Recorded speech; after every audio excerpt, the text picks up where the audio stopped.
Weren't we all a lot happier before social media existed? Is social media stripping us of our basic humanity, stunting our intellect, making us depressed, and irreparably damaging personal relationships? One of Facebook's earliest executives dropped a bombshell when he admitted that social media was programming its users and destroying the fabric of society. I feel tremendous guilt. It literally is a point now where I think we have created tools that are ripping apart the social fabric of how society works. That is truly where we are. Your behaviors, you don't realize it, but you are being programmed. It was unintentional, but now you got to decide how much you're willing to give up. Social media was designed to be addictive. It provides the same kind of dopamine hit that you get from smoking, drinking alcohol, or gambling. We know that engagement with social media and our cell phones releases a chemical called dopamine. That's why when you get a text, it feels good, right? So, we've all had it where you're feeling a little bit down or feeling a bit lonely, and so you send out 10 texts to 10 friends, hi, hi, hi, hi, hi, because it feels good when you get a response, right? Right? It's why we count the likes. It's why we go back 10 times to see if my Instagram is growing slower, did I do something wrong? Do they not like me anymore, right? The trauma for young kids to be unfriended, right? Because we know when you get a hit of dopamine, which feels good. It's why we like it. It's why we keep going back to it. Dopamine is the exact same chemical that makes us feel good when we smoke, when we drink, and when we gamble. In other words, it's highly, highly addictive. We're so addicted, our brains sometimes fool us into thinking a dopamine hit is imminent when it isn't. I'm talking about phantom vibration syndrome. This means those people think the phone is vibrating when it's really not. And psychologists say these fake phone calls are all in your head. Those who are big-time talkers on the phone or who use the phone to text or tweet a lot, well, they say they feel these fake phone calls more often. And so do people who are anxious or insecure. Next time you're in a car driving down a busy street, look out the window. Notice how many young people have their heads buried in their phones. Even in an environment where there are potential threats, obstacles, and things of interest to observe and absorb, they still can't tear themselves away. This addiction has overridden their basic survival mechanism of being aware of their surroundings in an open environment. That's how addicted they are. I mean, look at the one on the right. Do you have to make faces when you take selfies? Wait, one more now. Oh, there you go. Better angle.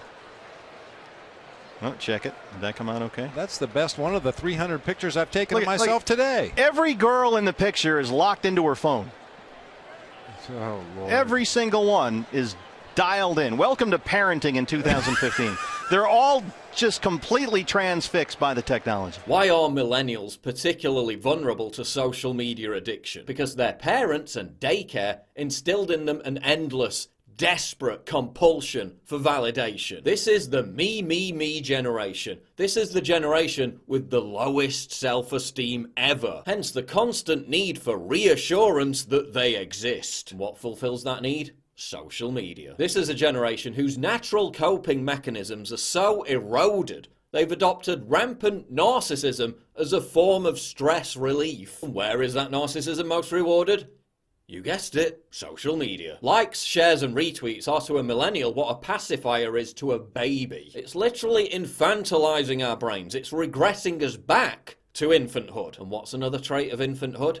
Short attention spans. Our attention spans have been decimated by social media. We're kept in a perpetual state of distraction and disruption. This constant influx of new information prevents our brains from being able to process that info and send it into long-term memory. Do you ever wonder why your memory seems so much worse than it used to be? If you're constantly distracted by new information, you can't devote the required attentiveness to any one subject. So everything is just a superficial snapshot. Some of you probably got distracted 30 seconds into this video and started reading the comments. Our brains adapt physically to our changing environment. This is called neuroplasticity. Social media and the internet in general has rewired our brains to make us only capable of shallow thinking. Studies also show that the more distracted you are, the more difficult it is to feel empathy.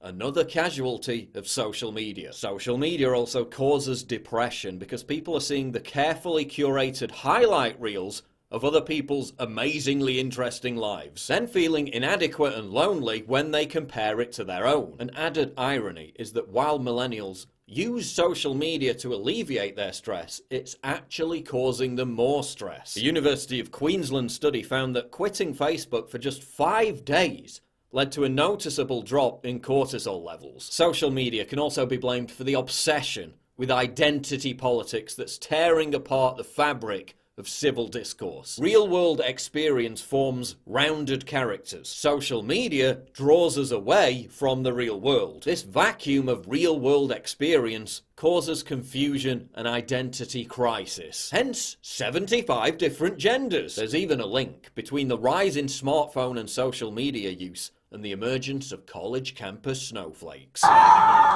It short circuits the brain, and we're starting to find that it has actual cognitive consequences, one of them being this sort of pervasive background hum of anxiety. Now, the canary in the coal mine for this issue is actually college campuses. If you talk to mental health experts on college campuses, they'll tell you, along with the rise of ubiquitous smartphone use and social media use among the students on the campus came an explosion of anxiety-related disorders.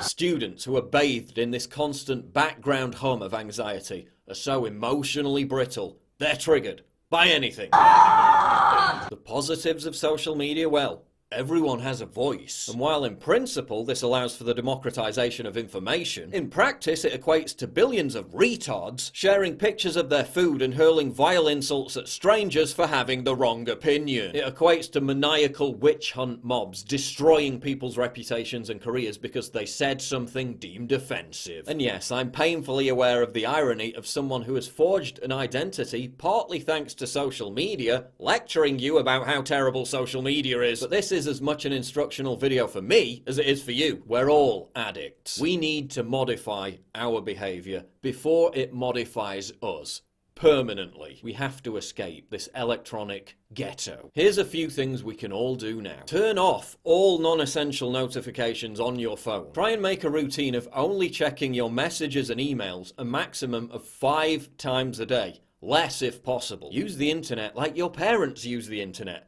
Go on there to do what you intend to do, then get off. Don't get distracted by 100 different strands. Don't surf the web. Try and be disciplined. Respect the value of your own time. Don't charge your phone next to your bed. Don't be pressured to check all the messages on all your accounts as soon as you wake up. Leave your phone in a different room to the one you're in at every opportunity. And if it's not absolutely essential for your career, just get off social media entirely. There's no point in being a public figure if you don't get any of the benefits of being a public figure. If you implement these changes, and I've got to implement them too, you'll be far happier, more productive, and a better person to be around. You'll be free of the background hum of anxiety and depression that social media perpetuates. 2018 is being described by some as the year of the Neo-Luddite. An underground backlash against technology is brewing. More people than ever are beginning to feel that technological progress is not always beneficial. Violent anti-tech attacks are increasing. According to American philosopher John Zazan,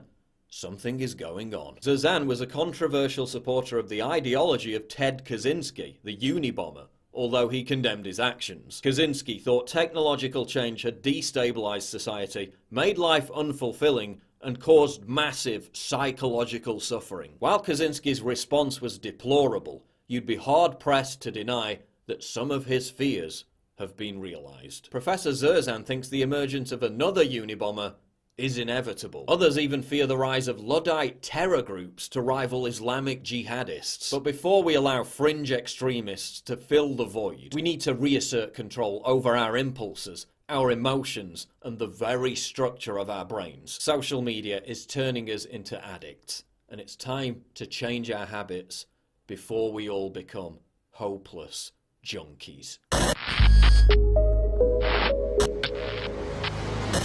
Please click the big red button to subscribe. It really helps me when you do that, and click the bell to allow notifications so you never miss a new video.